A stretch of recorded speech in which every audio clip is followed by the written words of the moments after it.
antecedentes de la enfermedad actual, los antecedentes personales y los antecedentes familiares o heredofamiliares.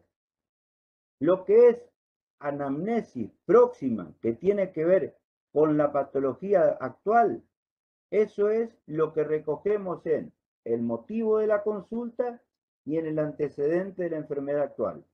Lo pasado, lo que tuvo anteriormente, esos son antecedentes personales de los cuales vamos a ver hay distintos tipos de antecedentes. Y el examen físico básicamente está compuesto por un estado actual, un examen físico general y un examen físico segmentario. Yo les voy a hablar de cada uno de estos ítems en un momento. De cualquier manera, lo que les tiene que quedar claro es: anamnesis valora lo subjetivo, el examen físico valora todo lo que es objetivable, y cuando uno tiene recolectado todos estos datos del interrogatorio y del examen físico, va a estar en condiciones de desarrollar un diagnóstico preliminar, un diagnóstico que es de carácter presuntivo. De acuerdo a estos elementos del interrogatorio y el examen físico, presumimos que la patología que tiene el paciente tiene este nombre. Cuando hacemos el diagnóstico presuntivo, justamente para diferenciarlo de otros procesos o para certificar el diagnóstico, vamos a realizar una serie de exámenes complementarios. Fundamentalmente, ustedes utilizan el examen radiológico, pero no únicamente. En algunos casos, si es una lesión, van a tener que hacer un estudio anatomopatológico. Si es un cuadro infeccioso, tendrán que hacer un examen microbiológico, y en algunos casos van a tener que hacer o realizar exámenes bioquímicos. Cuando tenemos el diagnóstico presuntivo y queremos cambiar el curso evolutivo de la enfermedad que estamos diagnosticando, vamos a plantear un tratamiento. Ese tratamiento en las consultas sucesivas va a ser evaluado justamente en la evaluación del proceso. Si fue cambiando el curso natural de la enfermedad con el tratamiento que implementamos o no. Y el cierre final de la historia clínica es lo que se llama la epicrisis, que en un momento voy a volver a explicar en qué consiste eso. ¿Se entiende? Modelo universal de historia clínica es esto. Tiene dos partes fundamentales: la anamnesis y el examen físico. ¿Para qué recolectamos estos datos? Para hacer un diagnóstico. Cuando tenemos el diagnóstico, planteamos el tratamiento y después vemos la evolución de ese tratamiento, si cambió el curso evolutivo que habitualmente, naturalmente, tiene la enfermedad que diagnosticamos. ¿Vamos hasta ahí? ¿Se entienden? Sí, doctor. ¿Quieren hacer alguna pregunta, algo que no quedó claro? Me dicen.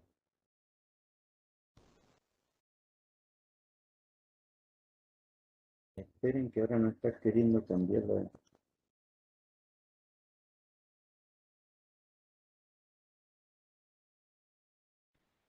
En cuanto, yo les dije, las partes constitutivas son la anamnesis y el examen físico. Ahora vamos a hablar de todo lo que tiene que ver con la anamnesis. La anamnesis o interrogatorio es una de las principales herramientas que tenemos para realizar una historia clínica. Si partimos de la base de una mala interpretación de lo que el paciente nos está contando y nosotros hacemos una interpretación incorrecta de esos síntomas, probablemente todo el resto de la historia clínica va a ser falible, va a ser incorrecto. Hay dos maneras de realizar la anamnesis. Una es la directa, que es la más común que utilizamos. Ustedes, odontólogos, con su paciente, lo interrogan para ver cuáles son las manifestaciones sintomáticas que tiene su paciente. O puede ser indirecta. En el caso, por ejemplo, de los niños, los bebés o los niños, que habitualmente son los padres que nos cuentan qué tipo de cuadros fueron desarrollando sus hijos, o bien cuando no entendemos a la persona que tenemos enfrente por cuestiones de idioma, por la forma en que se expresa, y nos valemos de un intermediario, alguien que tiene que interpretar nuestra pregunta, transferírsela al paciente, escuchar lo que el paciente cuenta y transferirnos esa información a nosotros, al médico, al odontólogo.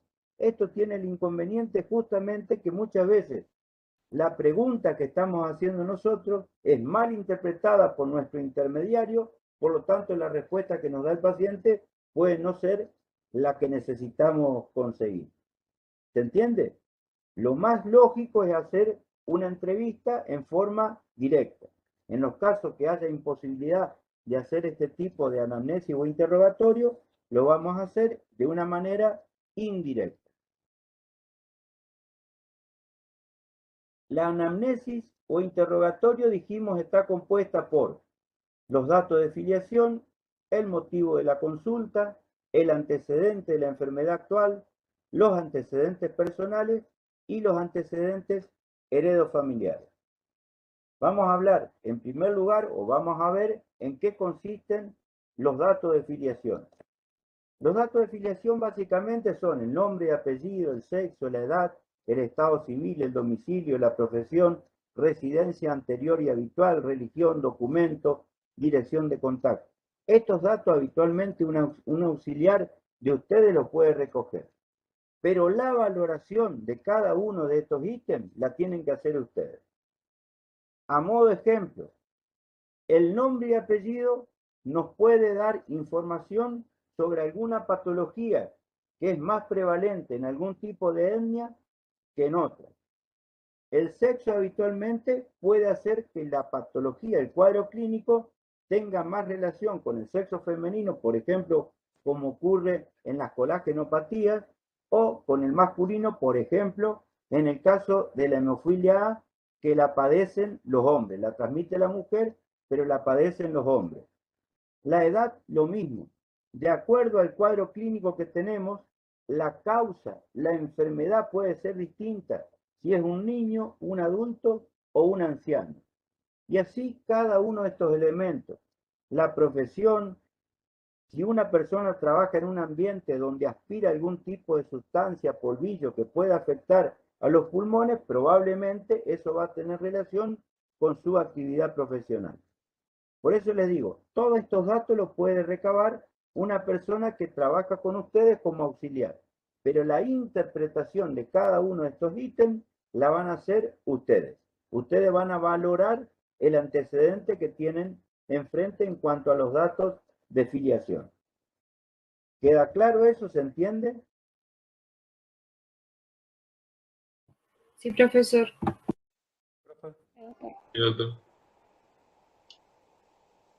El otro punto que tiene que ver con la anamnesis o interrogatorio es el motivo de la consulta.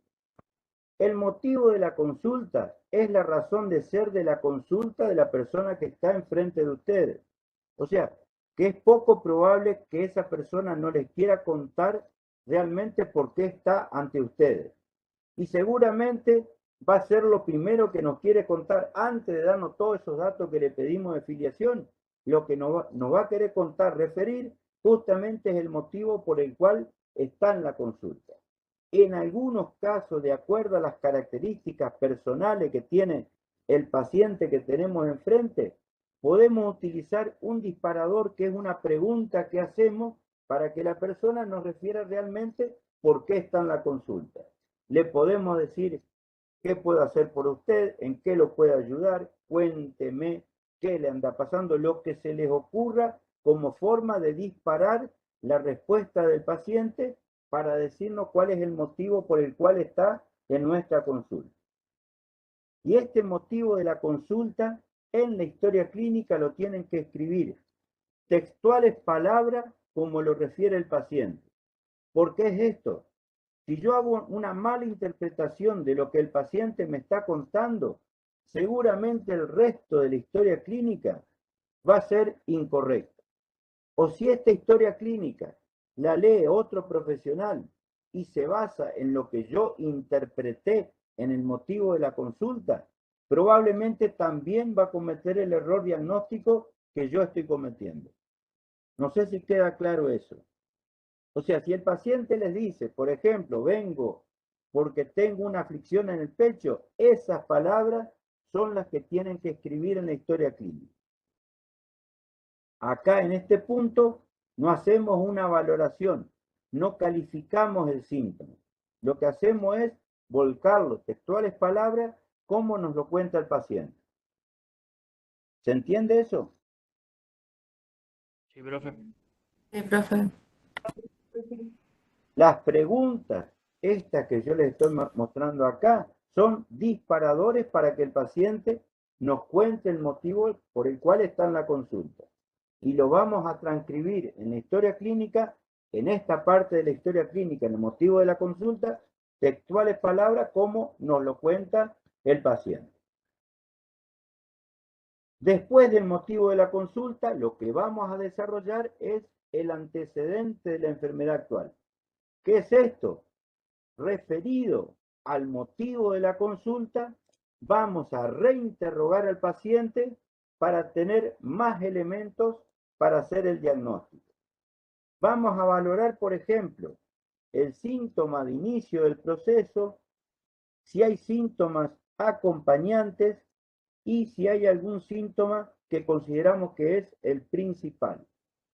Cuando un cuadro clínico lleva un tiempo de desarrollo, habitualmente va a tener todos estos elementos. Tiene un inicio, tiene síntomas acompañantes y habitualmente puede haber un síntoma que el paciente jerarquiza en la forma que nos lo cuenta como el principal. Y todo esto se va a colocar en la historia clínica en forma cronológica.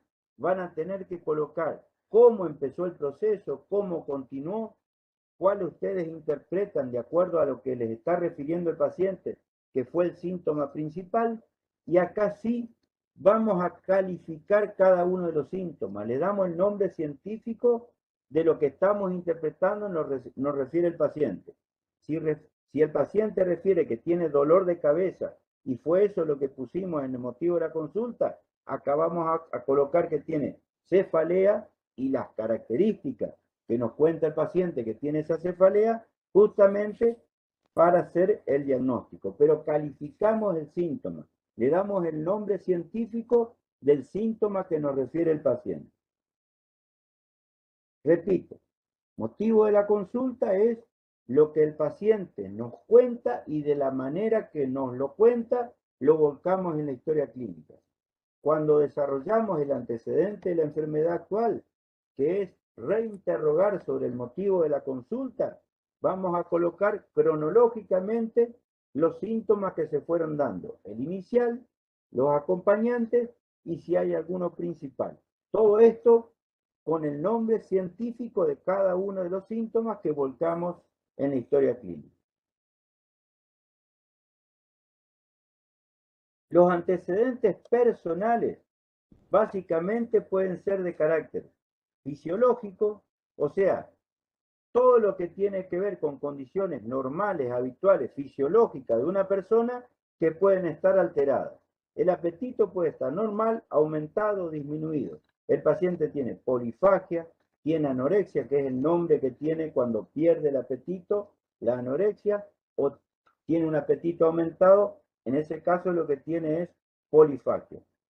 Y todas estas manifestaciones de carácter fisiológico deben ser interpretadas en razón del cuadro clínico que tiene el paciente.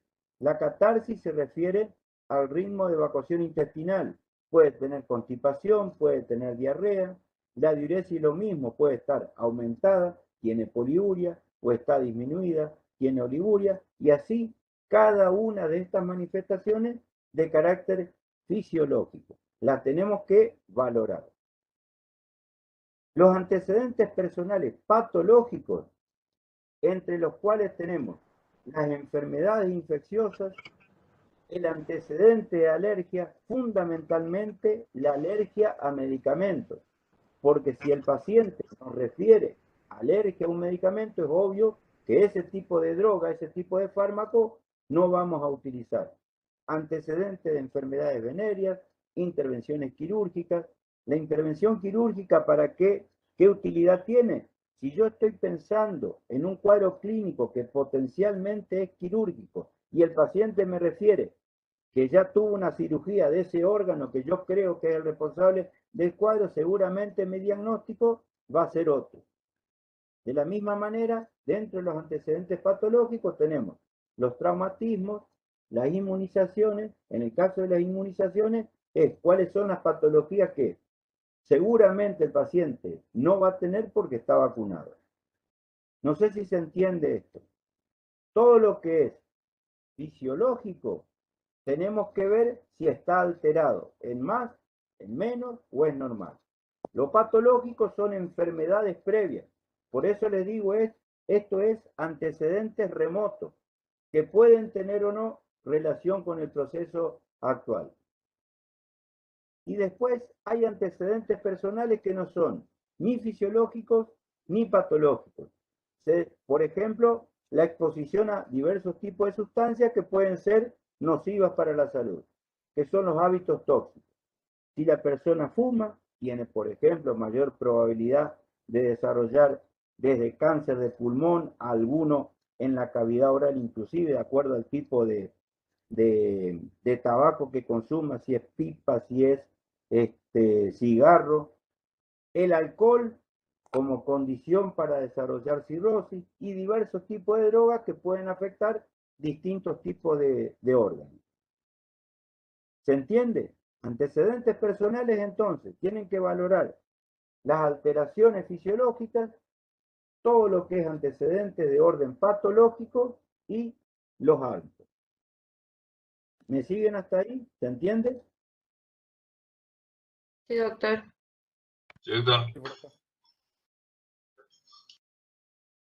Y los antecedentes familiares o heredofamiliares son importantes porque yo puedo tener una patología que es relacionada con la genética o en algunos casos relacionada con un determinado tipo de incidencia familiar. Por ejemplo, puedo tener una miocardiopatía que se transmite genéticamente o cualquier afectación que se transmite genéticamente, o puedo tener una patología que tiene más relación familiar, la diabetes, la hipertensión, por ejemplo. En relación con el cónyuge, habitualmente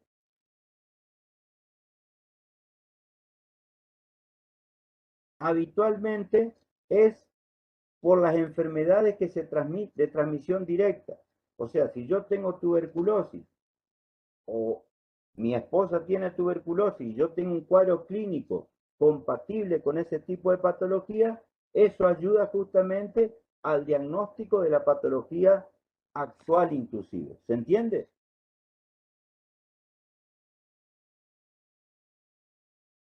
Los antecedentes familiares pueden ser ascendentes, que sería el caso de los padres, por ejemplo, o en los descendentes, como ocurre con los hijos. O sea, si yo tengo una carga genética o una predisposición para tener algún tipo de patología que se transmite justamente en relación genética o familiar, seguramente mis hijos pueden tener probabilidades de tener ese tipo de patología.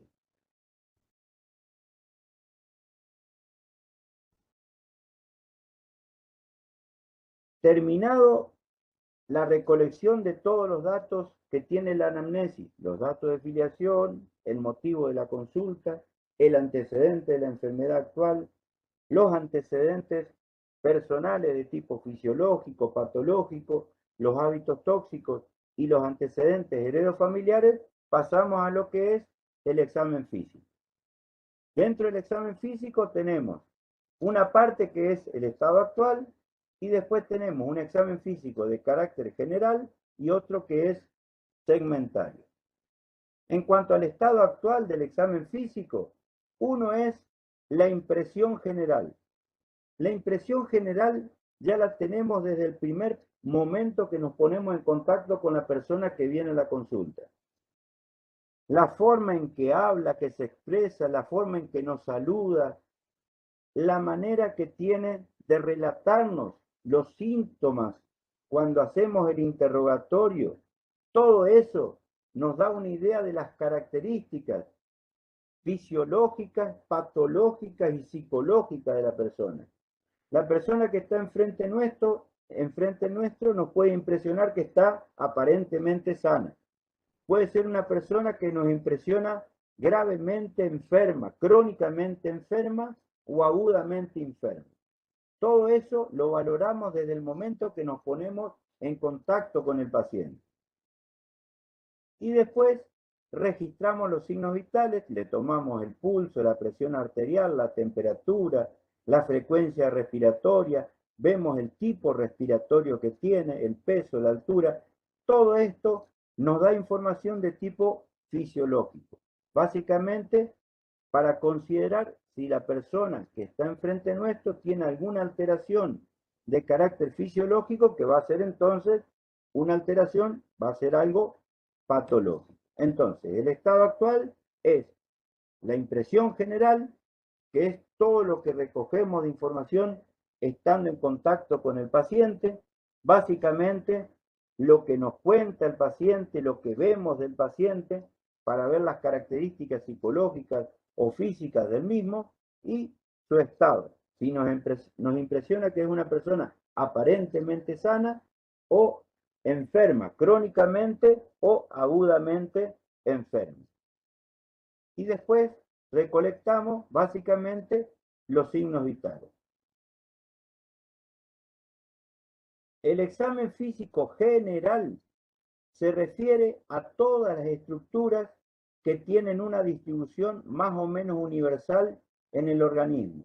Lo que analizamos es la piel, el tejido celular subcutáneo, el sistema osteomioarticular y el sistema linfático. O sea, todos tejidos, estructuras que tienen una distribución de carácter universal. Allí podemos encontrar información que nos sirva incluso para hacer el diagnóstico de la patología actual odontológica.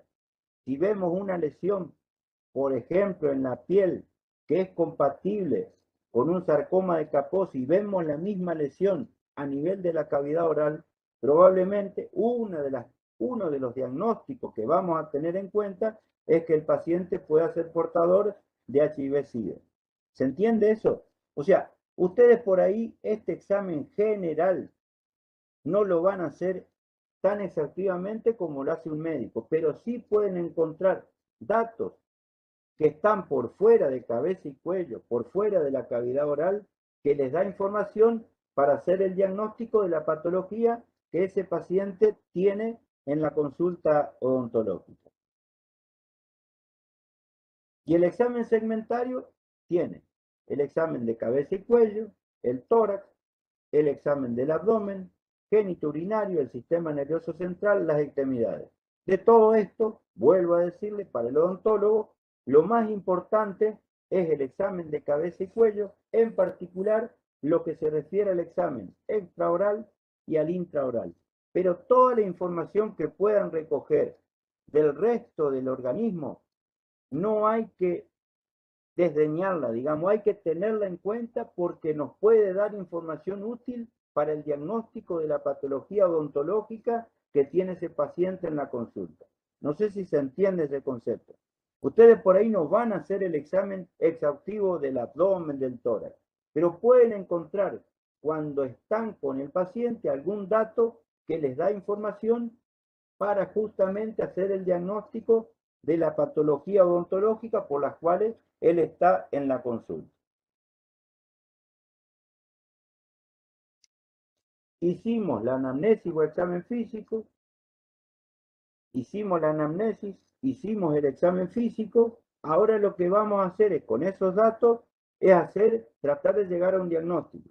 Para llegar al diagnóstico lo que hacemos es un resumen semiológico, o sea, describimos las manifestaciones sintomáticas, los signos que encontramos cuando hicimos el examen físico, y con eso hacemos lo que se llama una impresión diagnóstica fundamentada, o sea, decimos por qué con esos elementos semiológicos pensamos que la patología que tiene el paciente se llama de esta manera. El diagnóstico al que arribamos es este. ¿Se entiende? O sea, Ustedes hacen la historia clínica, tienen los elementos de la anamnesis, tienen los elementos del examen físico, los describen y hacen un razonamiento, piensan y escriben de acuerdo a esos elementos cuál es el diagnóstico que ustedes postulan y por qué lo postulan. ¿Se entiende eso? Doctor, ¿se entiende? Sí, profe. Dicho de otra Sí, manera, profe. dicho de otra manera, para que entiendan este concepto de lo que acabo de escribir. Ustedes ven un paciente, hacen la historia clínica y dicen tiene tal patología, le ponen un nombre, pero ese nombre surge de algo. ¿Qué es todo esto? Son todos los elementos que ustedes recogieron cuando hicieron la historia clínica y hacen una interpretación sobre la cual después son capaces de fundamentar por qué dieron ese diagnóstico. Básicamente este punto se refiere a eso. Cuando tenemos ese diagnóstico preliminar, el primer diagnóstico que surgió de la consulta, vamos a... Sí. ¿Alguien preguntó algo?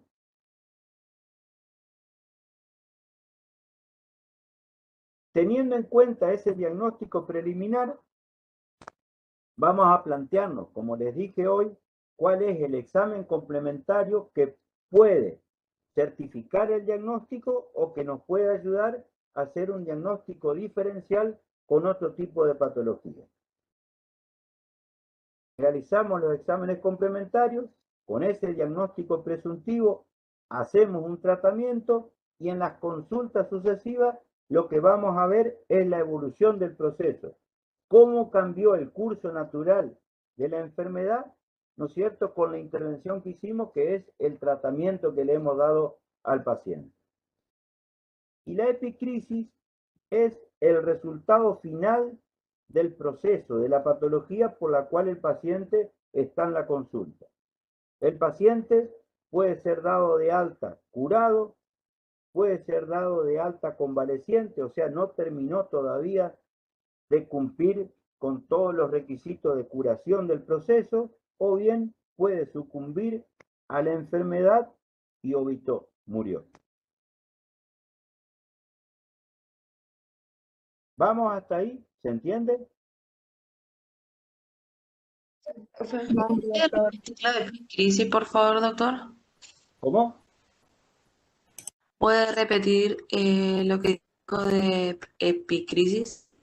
Epicrisis, por favor. La epicrisis es, en la historia clínica, lo que vos vas a escribir es el resultado final del proceso, de la patología que tuvo tu paciente.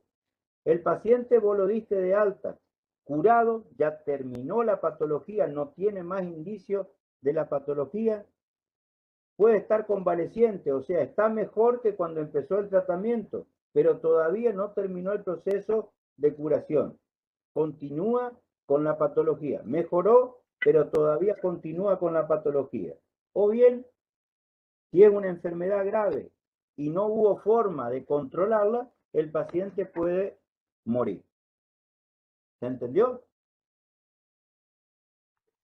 Gracias. Bien.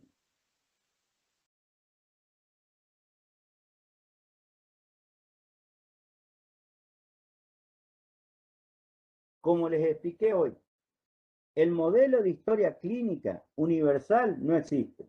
Les vuelvo a repetir. Cuando semiología era una cátedra, nuestro modelo de historia clínica tenía básicamente las prestaciones necesarias para poder desarrollar la actividad con los pacientes en las clínicas de acuerdo a lo que pretendíamos recoger de información desde el punto de vista semiológico.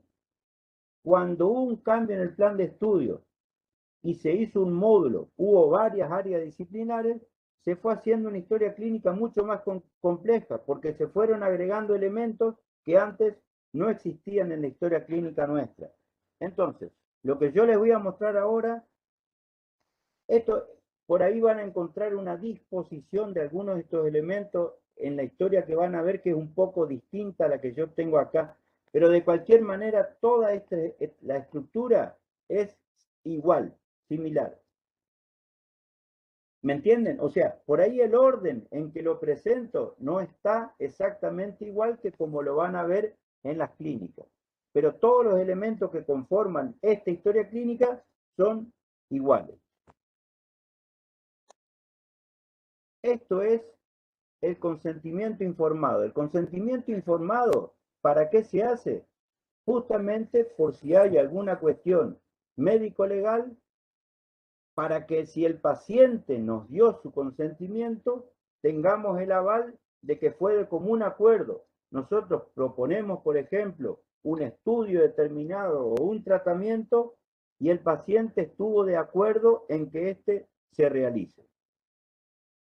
Ustedes van a ver, esto tiene un número de registro, hay un sector en la facultad en la cual se registran, hay un registro único de pacientes donde los pacientes que van a ir a las clínicas quedan registrados y habitualmente el número de registro concuerda con el número de documentos. Cuando hacemos que el paciente se entere de cuáles son las condiciones de trabajo y las acepte o no, lo que vamos a hacer básicamente es lo siguiente. Empiezo desde abajo. Le tenemos que explicar en forma sencilla, utilizando un lenguaje que la persona que está enfrente nuestro nos entienda. O sea, tenemos que dar un lenguaje claro para que la persona entienda de qué le estamos hablando. Ustedes se van a presentar, le van a decir al paciente que son estudiantes de odontología, son estudiantes de odontología y que tienen un docente que es el que supervisa su actividad. Le van a explicar los problemas de salud que tiene su paciente, la naturaleza de la enfermedad y la evolución natural y el tratamiento al que se puede acceder para ese tipo de patología. Le van a explicar las ventajas y beneficios del tratamiento odontológico que le están proponiendo, si hay algún tipo de tratamiento alternativo y las consecuencias de no realizar dicho tratamiento. También le van a explicar sobre los riesgos comunes y posibles de que tenga durante o después del tratamiento. Pueden existir complicaciones que el paciente tiene que conocer. Le van a enunciar que probablemente van a necesitar realizar algún test diagnóstico, alguna prueba diagnóstica. Esto ocurre, por ejemplo, cuando hay algún accidente con un objeto punzocortante y ustedes son las víctimas o el docente. Van a tener que, el paciente va a tener que acceder a realizarse test, por ejemplo, para descartar que no tenga HIV-Sida, que no tenga hepatitis, justamente por la posibilidad de contagio que ustedes tienen. Todo eso el paciente lo tiene que conocer. Y además, en algunos casos, vamos a tener que hacer una interconsulta con otra área para que trate de una manera más eficiente la patología que tiene el paciente en esa consulta. Vamos a tener que explicarle que si tiene una enfermedad de orden general, es diabético, es un enfermo coronario, es hipertenso, seguramente le van a tener que pedir que vaya a la consulta con su médico y que les dé un informe sobre la situación clínica del paciente para ver si lo van a poder tratar o no. Le van a informar acerca de la necesidad de realizar en algunos casos una anestesia, o sea, lo que van a hacer es suprimir el dolor justamente, por lo menos en forma transitoria, van a interrumpir la sensibilidad para poder hacer el tratamiento quirúrgico y las consecuencias habituales que tiene este tipo de anestesia que le deja alguna sensación de adormecimiento en los labios, en la cara, y que eso puede durar un tiempo, puede durar varios minutos a horas. En algunos casos van a tener que hacer un examen radiológico. Le van a tener que explicar que la exposición a la radiación es baja, pero aún así hay elementos que son como los protectores plomados, justamente los que van a resguardar la la exposición a los rayos X.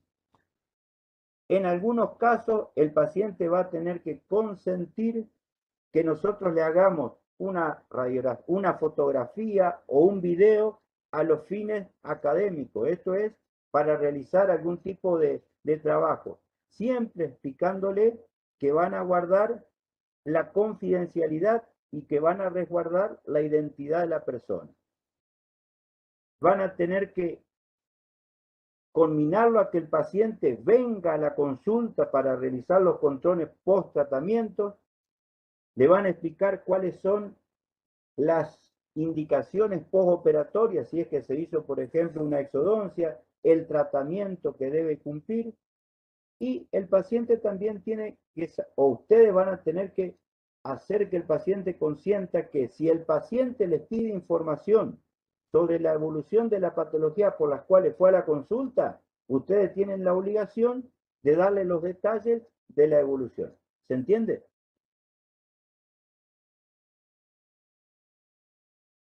De la misma manera, le van a tener que explicar que van a tener que venir a las consultas, que va a tener que hacer una higiene oral escrupulosa justamente para mantener el tratamiento que ustedes han realizado, y que si esto no se hace, los resultados pueden ser distintos a los esperados.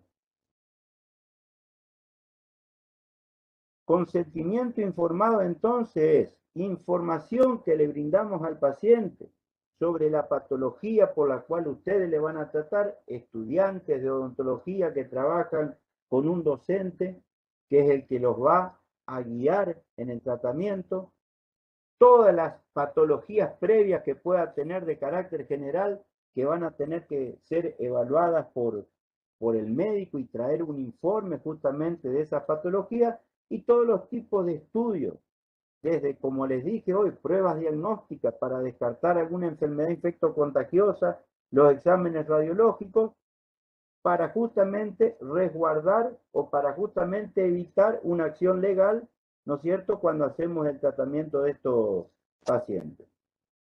¿Más o menos queda claro esto? Yo sé que es difícil a veces explicar todos estos puntos en una entrevista cuando hacen una historia clínica, pero usando el sentido común de todo esto, apliquen ante el paciente lo que de acuerdo a la patología que tiene, el paciente necesita de información. ¿Se entiende? Sí, profe. Sí, doctor. Una vez que han hecho todo le han dado toda esta información al paciente, lo que van a hacer es pedirle, y hay que hacer, por ejemplo, un tratamiento quirúrgico, que consienta la realización del mismo. Va a firmar en esta parte que presta el consentimiento para realizarlo. En el caso de que se niegue a realizar el tratamiento, nos va a firmar la no prestación del consentimiento, o sea que no va a hacer el tratamiento. Y puede ocurrir que haya una revocación del consentimiento. En principio nos dijo que entendía y aceptaba el tratamiento propuesto, y después nos dice que no lo va a realizar. Entonces, en esta última parte, le hace nuevamente firmar al paciente la revocación del consentimiento. ¿Vamos hasta ahí? ¿Se entiende? Sí, profe.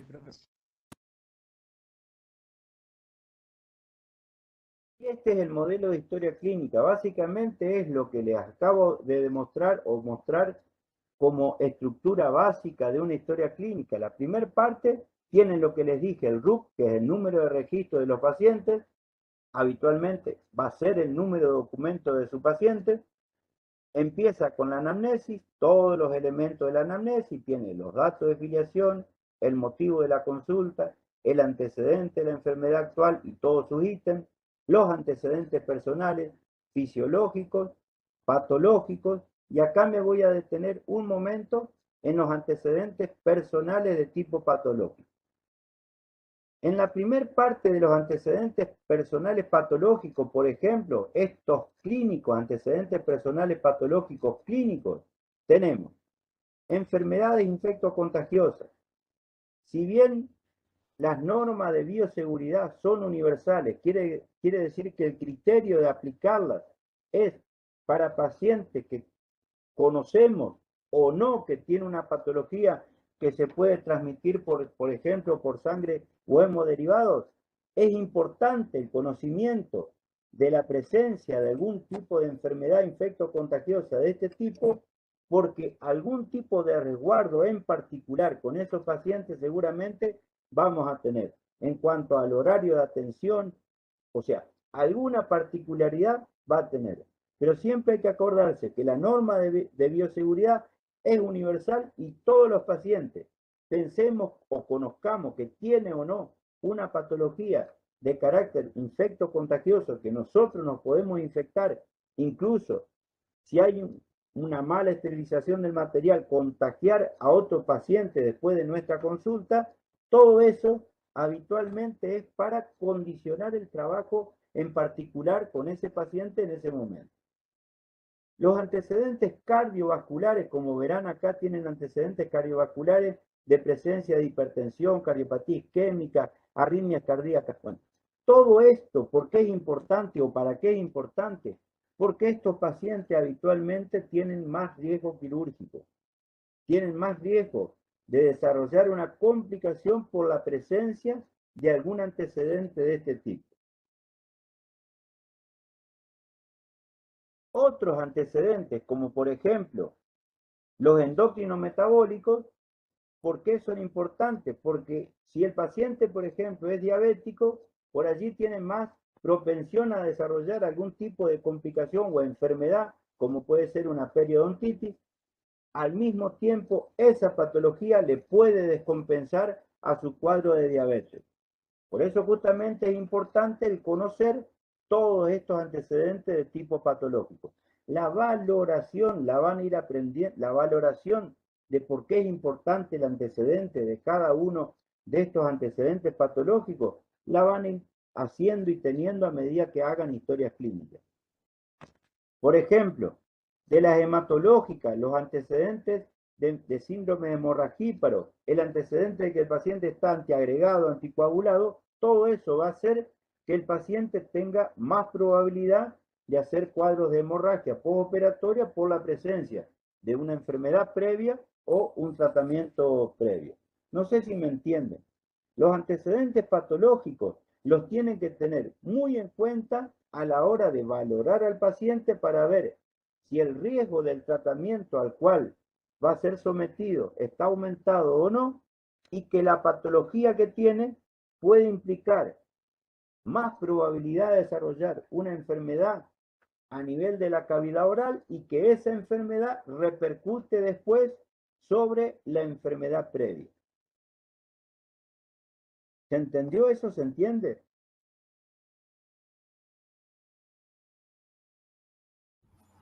Sí, profe. Sí, profe. Los antecedentes quirúrgicos, habitualmente la importancia tiene que ver con que si uno tiene un tratamiento previo quirúrgico de una estructura que puede ser, por ejemplo, una exodoncia previa, seguramente la patología que tiene el paciente, tenemos que buscar el diagnóstico con otro tipo de cuadro clínico y no con el que estamos pensando que tiene nuestro paciente. Las inmunizaciones ya les dije, o sea, la probabilidad de desarrollar hepatitis B o tétano, por ejemplo, si el paciente está inmunizado, va a ser muchísimo menor que un paciente que no está inmunizado. Los hábitos tóxicos ya hablamos. Los antecedentes heredofamiliares, aparte de a quienes evaluamos, o sea, padres, hermanos, cónyuge, hijo y colaterales, lo que tenemos que poner en la historia clínica es si están vivos, si están sanos o si están enfermos, si están enfermos, enfermos de qué, y en el caso de que haya algún fallecido, que falleció de qué. Todo eso es información que nos va a ayudar a la hora de la valoración del paciente que estamos analizando a través de nuestra historia clínica. En el examen físico tenemos, como vimos en la estructura básica de la historia clínica del estado actual, ponemos la impresión general, los signos vitales y después lo que describimos las lesiones que encontramos sobre todo a nivel extraoral y a nivel intraoral. Esto va a ser motivo de una clase justamente el próximo teórico, que va a ser el miércoles de la otra semana, no de esta, sino de la siguiente, y esto le van a explicar entonces cuál es la sistemática del examen de la cavidad oral, justamente para volcarlo en este ítem de la historia clínica. Después van a hacer el odontograma, van a completar lo que les dije hoy, el diagnóstico presuntivo, donde ponemos el resumen semiológico, la impresión diagnóstica fundamentada, fundamentamos por qué con esos elementos pensamos que tiene una patología determinada, y la propuesta diagnóstica, ese sí es el diagnóstico final al que arribamos, no al etiológico, sino al que con ese cuadro clínico llegamos a la conclusión que tiene hasta este momento nuestro paciente. Tiene una periodontitis, tiene una patología que tiene tal tipo de nombre. ¿Se entiende eso? Sí. Después tenemos Sí, los doctor. exámenes complementarios. Bueno, después tenemos los exámenes complementarios, como vimos hoy, el radiológico, la técnica y la descripción de la imagen que obtuvieron.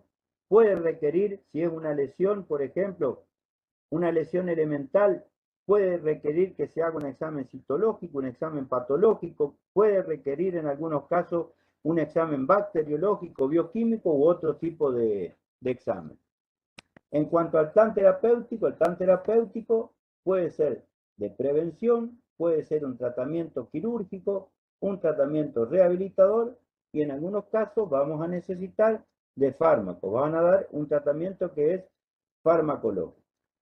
Cuando este paciente fue tratado, o sea, hicimos el diagnóstico, planteamos el tratamiento y el paciente vuelve a la consulta, lo que vamos a hacer es evaluar justamente la evolución de ese tipo de procesos. Si cambió el curso evolutivo que habitualmente tiene esa patología con el tratamiento que propusimos o no. Después ponemos el diagnóstico definitivo, por ejemplo, si teníamos una lesión y ahora tenemos el resultado de la biopsia, vamos a tener acá probablemente el diagnóstico definitivo. Y el alta puede ser el alta básica, por ejemplo, cuando se resolvió una urgencia, o puede ser el alta integral, que puede ser que le realizamos un tratamiento endodóntico, que le realizamos un tratamiento quirúrgico o un tratamiento rehabilitador. Y ahí termina básicamente la historia clínica de la que van a utilizar en las clínicas. Como anexos, y ahora les explico para qué es esto. Van a leer acá, por ejemplo, la primera parte acá tiene algunos elementos que se refieren a oclusión. En la otra hoja tienen, por ejemplo, todo lo que es el examen estomatológico. Van a tener, les voy a ir mostrando, esto es de endodoncia, esto es de clínica operatoria dental, esto es de periodoncia, esto sí lo van a hacer. En el caso de que el paciente tenga un proceso periodontal, van a tener que hacer la ficha periodontal. Tienen, en el caso de que sea quirúrgico, cuál es la pieza que van a extraer, la patología que tuvo y la técnica anestésica y quirúrgica que han utilizado. En radiología van a tener desde la técnica radiológica y el informe sobre la imagen que han obtenido. Y después al final tienen el tipo de prótesis que tiene, si es que tiene una prótesis. Lo que les quiero explicar de estos anexos, básicamente, es que tienen que ser una guía que habitualmente cada área disciplinar propone para que ustedes realicen la historia clínica. O sea, en la historia clínica tienen que estar volcados todos estos elementos, de la manera que cada uno en su área disciplinar propone como lo más correcto justamente para realizar el examen de cada una de estas áreas. ¿Se entiende eso? Vuelvo a repetir. En la historia clínica que ustedes van a utilizar en las clínicas, fundamentalmente de estos anexos, ¿cuáles van a utilizar? El del examen estomatológico, el de la ficha periodontal, el de periodoncia, el de cirugía, el radiológico. Esos van a ser fundamentalmente los que van a tener que volcar de acuerdo a la sugerencia que da cada una de estas áreas disciplinares, se debe hacer justamente la valoración de estos elementos. Bueno, como conclusión, la historia clínica básicamente es una construcción personal. Los constructores de la historia clínica son ustedes, los que hacen la historia clínica. En esa historia clínica van a tener los datos relacionados con los problemas de salud del paciente, es el medio por el cual inferimos la causa del proceso patológico que subyace en nuestro paciente, los exámenes que apoyan o descartan nuestro diagnóstico, la conducta terapéutica que vamos a adoptar, la evolución y el resultado final de la patología, y todo esto tiene valor asistencial y médico-legal. En el aula virtual van a encontrar una guía de estudio de historia clínica y van a ver que hay un caso clínico con preguntas que tienen que resolver.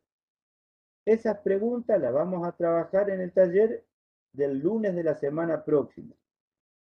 Y la bibliografía de consulta para ampliar lo que van a leer en esa guía de estudio es alguno de estos libros que están en la bibliografía que les estamos proponiendo. Quiero volver a insistir sobre un punto, o por lo menos si no lo dije o no quedó claro, lo quiero decir ahora. El aprender a hacer una historia clínica, como muchas otras cosas, es todo un proceso. No es que si yo veo la clase de historia clínica, ya sé hacer una historia clínica. Por ejemplo, para la anamnesis, la habilidad comunicacional, el cómo sacamos información a través de las preguntas que hacemos, eso es todo un proceso. Las maniobras del examen, lo que se llaman las maniobras semiotécnicas, para recoger la mayor información posible de todo lo que es signológico, todo lo que es objetivable, es una cosa que lleva tiempo aprenderla. Entonces, muchas veces puede ocurrir que por ahí alguien les diga que están flojos en la realización de la historia clínica. Cuando lleven años realizando historia clínica, se van a dar cuenta que aún habiendo hecho muchas historias clínicas anteriormente, cometemos errores. Entonces, en principio, es habitual que cuando uno empiece a utilizar este tipo de herramientas, tenga desconocimiento, tenga cuestiones por las cuales la historia clínica no sea todo lo acorde con lo que el paciente tiene. Pero es todo un aprendizaje. Otra cosa que es importante, que no la dije y la voy a decir en este momento, el conocimiento de los cuadros clínicos, el reconocer las patologías cuando uno hace una historia clínica, facilita la realización de esa historia. Ustedes recién ahora van a empezar a estudiar las patologías. Por lo tanto, es habitual que cuando comiencen a hacer las historias clínicas tengan falencias, van a tener falencias. Esto es así nomás. Lo que tienen que tener es el asesoramiento de su docente en el grupo que estén trabajando para que le vaya aportando o corrigiendo errores si es que existen.